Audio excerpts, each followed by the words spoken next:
Hey, this is Derek from Roof It Forward here on a home in Decatur. So, go over some of the stuff you saw in the inspection report. So, if you're looking back here, they've got all of these pipe penetrations like tarred over with this stuff, um, which is overkill for a normal roof, and I'll talk about that in a second. You also got a lot of construction debris up here, so I can tell. I mean, these aren't even rusted yet, so I'm guessing they've done some stuff up here pretty recently.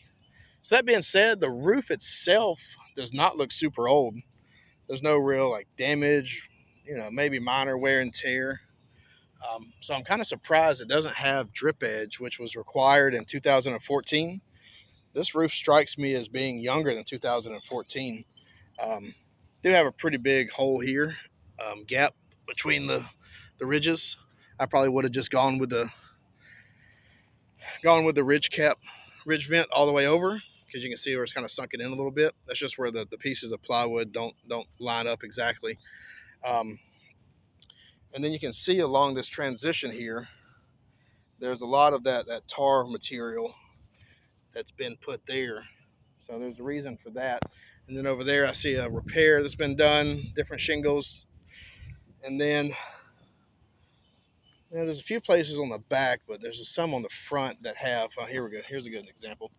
So this is where they didn't overlay the shingles enough.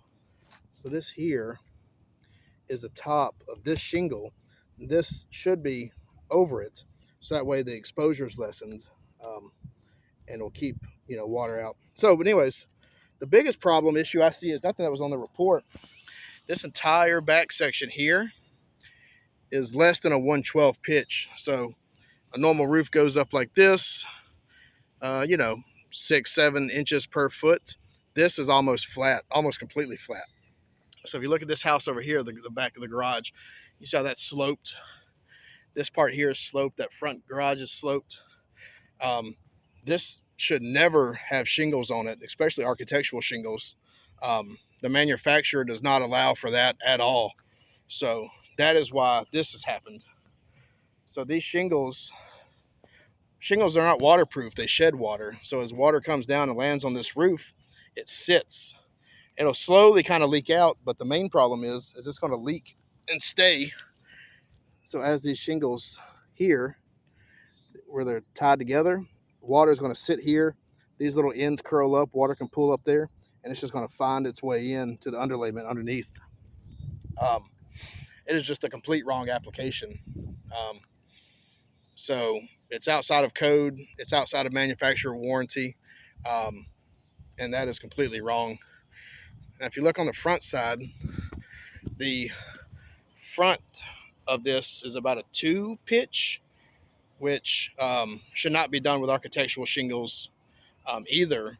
Manufacturers allow it with 3-tab shingles if they're ice and water completely underneath. Which, looking at the roof, considering there's no drip edge and like that, I highly suspect there's probably not ice and water up under this portion here. Probably just regular underlayment. And then the ridge cap here, you're having the problem with. Probably not going to be an issue, but I feel like it being flat that way, it could store some water and have some issues down the road.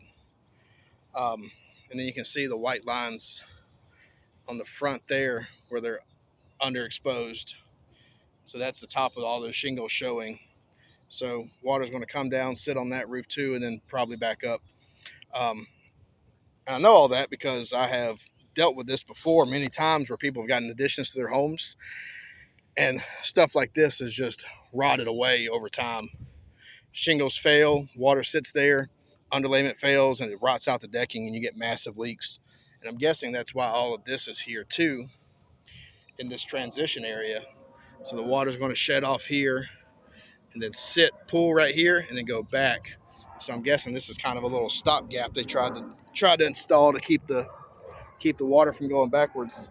I don't feel any rot, like, so to speak, as just walking around. It feels like regular plywood or whatever. But I'll leave it up to you. But I think you should probably, if you buy this house, you should probably expect to be redoing this portion or great bits of it over time before the shingles are completely gone.